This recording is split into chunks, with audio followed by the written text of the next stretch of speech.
ஆபதாம் அபஹர்த்தாரம் தாத்தாரம் சர்வசம்பதாம் லோகாபிராமம் ஸ்ரீராமம் பூயோ பூயோ நமாம்யகம்.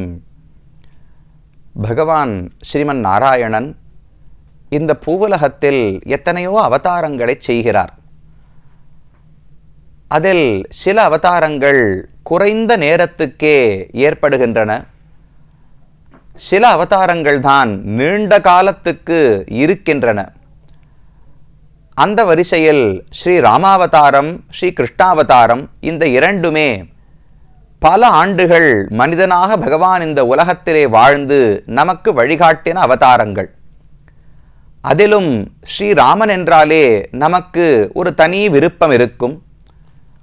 பெரியோர்களுக்குள்ளே ராமனுடைய கோஷ்டி என்றும் கண்ணனுடைய கோஷ்டி என்றும் பலரும் பிரிந்துதான் காணப்படுகிறார்கள்.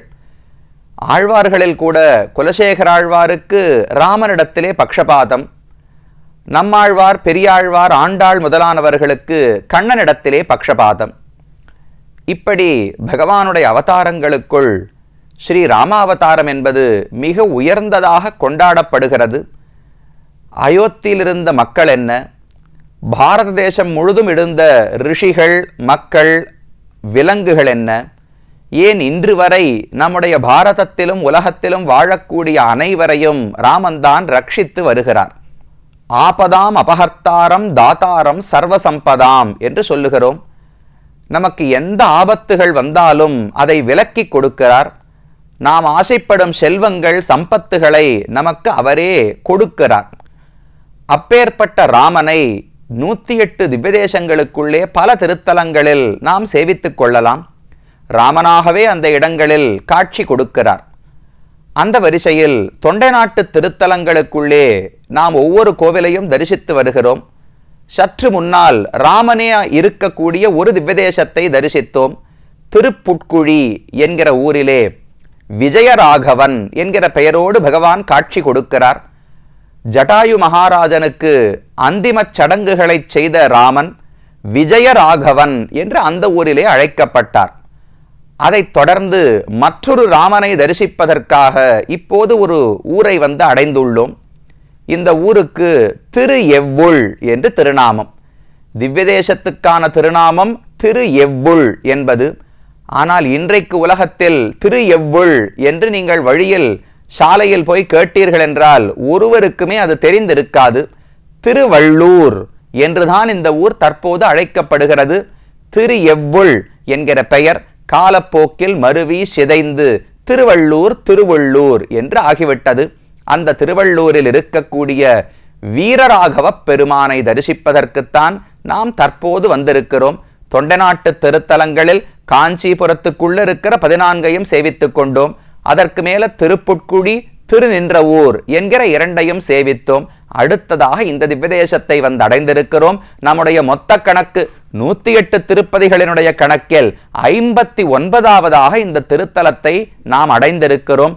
வீரராகவன், முன்னாடி விஜயராகவனை சேவித்தோம். தற்போது வீரராகவ பெருமானாக ராமனே சயன திருக்கோலத்திலே இந்த ஊரிலே காட்சி அளிக்கிறார். ராமன அநேகமா நின்ற திருக்கோலத்தில் தான் சேவிக்க முடியும். ஆனால் இந்த ஊரில் தனிச்சிறப்பு, இவர் சயன திருக்கோலத்திலே ராகவனாக, ரகு என்று ராமனுக்கு ஒரு முன்னோர் சூரிய வம்சத்தில் பிறந்த ஒரு அரசன் இருந்தார்.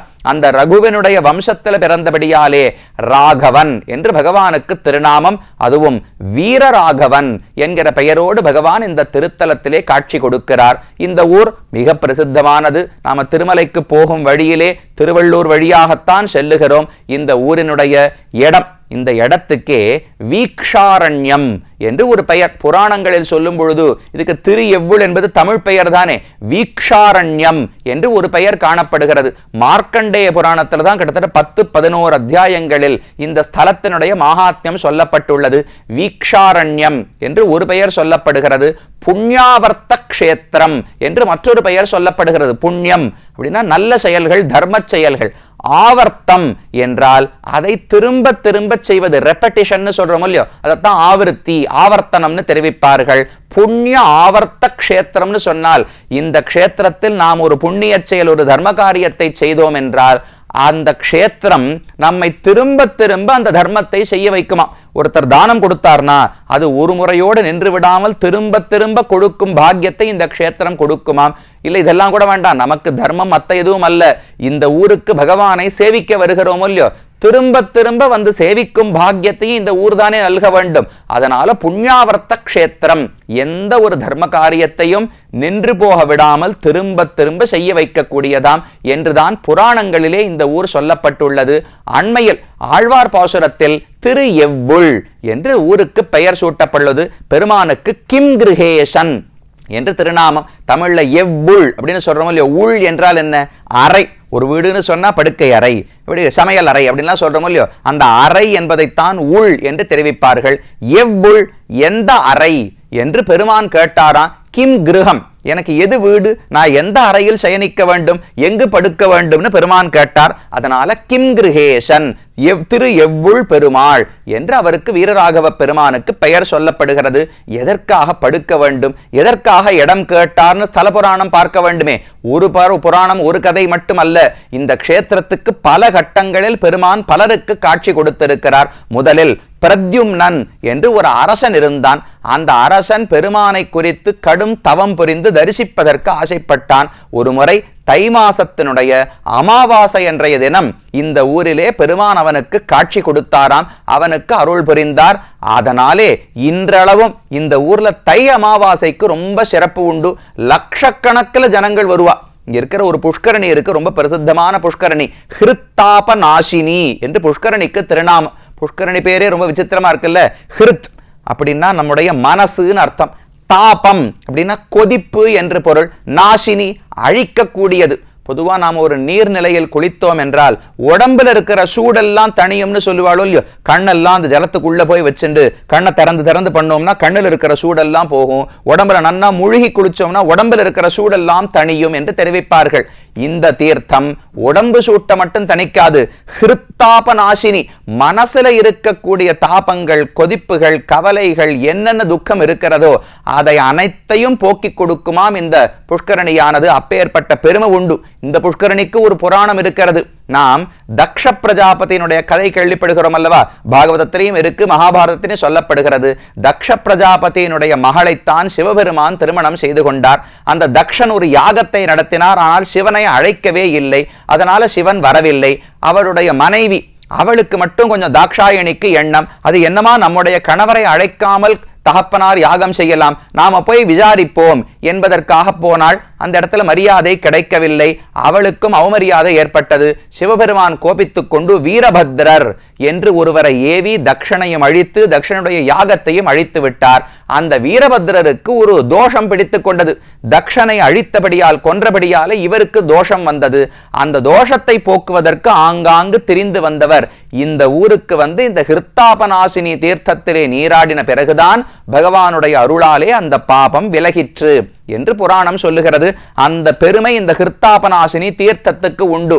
இந்த தீர்த்தத்தின் கரையில் தான் அந்த பிரத்யும்னன் என்கிற அரசனுக்கு பகவான் காட்சி கொடுத்தார் தை அமாவாசை என்று. அதனால இன்றளவும் ஒவ்வொரு தை அமாவாசைக்கும் லட்சக்கணக்கில் ஜனங்கள் வந்து இந்த தீர்த்தத்தில் புஷ்கரணியில் நீராடி பகவானை தரிசிக்கிறார்கள். இப்ப இன்னும் தை அமாவாசை மட்டுமல்ல, எந்த அமாவாசையாக இருந்தாலும் இந்த பெருமானை தரிசிப்பதற்கு சிறப்பு சொல்லப்படுகிறது. பெருமானுடைய பெயர் இந்த புஷ்கரணிக்கு இன்னொரு ஏற்றம் உண்டு. இந்த புஷ்கரணியில் நீராடி அதுல ஒரு வெல்லம் கரைப்பது என்று ஒரு பழக்கம் உண்டு. யாருக்கான ஏதோ ரோகம் இருக்கிறது, உடலில் ஏதோ வியாதி துன்புறுத்துகிறது என்றால் அவர்களுக்காக இந்த இடத்துல வெல்லத்தை கரைத்து இந்த புஷ்கரணியை நீராடி பகவானை தரிசித்தோம் என்றால் அவர் எல்லா ரோகங்களையும் போக்கிக் கொடுப்பார் என்று சொல்லப்படுகிறது.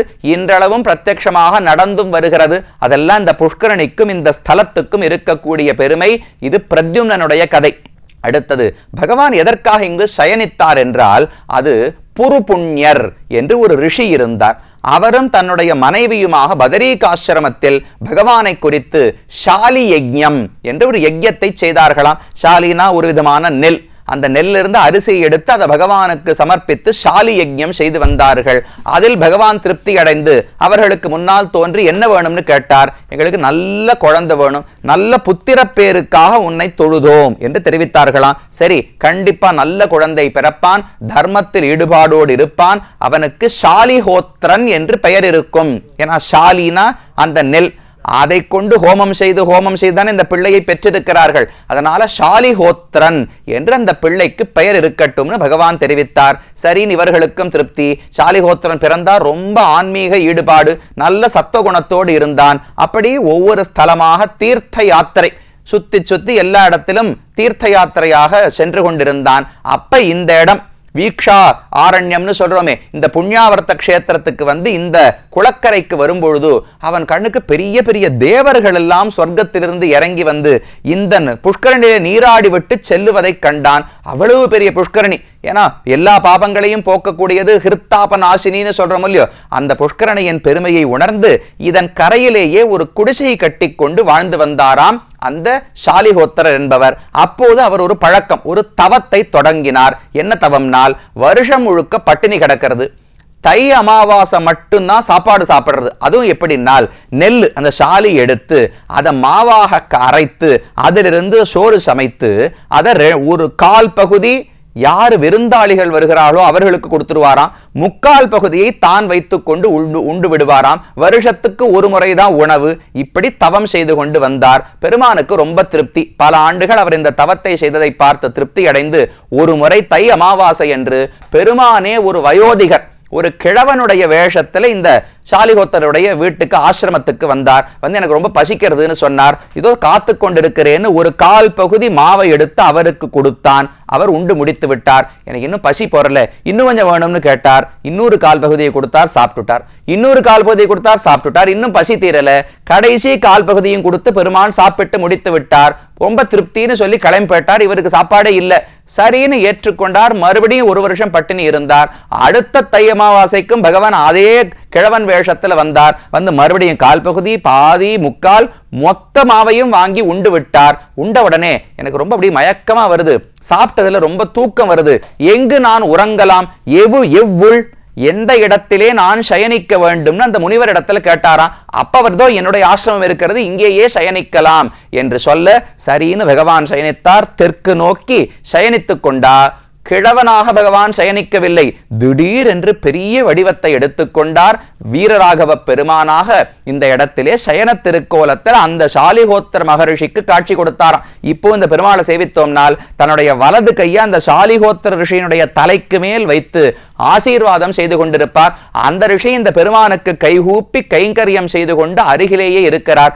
இடது கையாலே இவருடைய நாபி உந்தியில ஒரு தாமரை அதுல பிரம்மா இருக்கார். அந்த பிரம்மாவுக்கு உபதேசம் செய்யும் முறையில் இடது கையை வைத்துக் கொண்டிருக்கிறார். வலது கையாலே தன்னுடைய பக்தனுக்கு ஆசீர்வாதம் செய்து கொண்டு ஷாலிஹோத்திர மகரிஷியோடு கூட பெருமான் இந்த இடத்தில் எழுந்தருளி இருக்கிறார். அவருக்குத்தான் வீரராகவ பெருமான், வைத்திய வீரராகவ சுவாமி என்று தெரிவிப்பார்கள். ஏன் வைத்தியர்னு பெயர், ஏன் வீரராகவன் பெயர், அதெல்லாம் அடுத்த பகுதியில் பார்க்கலாம். ஷாலிஹோத்திரன் என்கிற பக்தனுக்காக அவன் கொடுத்த பிரசாதத்தை ஏற்றுக்கொண்டு திருப்தி அடைந்து எங்கு சயனிக்க வேண்டும், எவ்வுள் என்று கேட்டாரோ இல்லையோ, அதனால திவ்யதேசத்துக்கு திரு என்றே பெயர். சம்ஸ்கிருதத்தில் எவ்வுள்னா கிம் கிருஹம், எது வீடு எது இருப்பிடம்னு பகவான் கேட்டார். அதனால கிம் கிருஹேஷன், எவ்வுளுக்கு ஈசனாக இந்த திவ்யதேசத்துக்கு நாதனாக பகவான் காட்சி கொடுக்கிறார். இது ஸ்தல புராணம். இனி பகவானை தரிசிக்க வேண்டும். அடுத்த பகுதியிலே பார்க்கலாம்.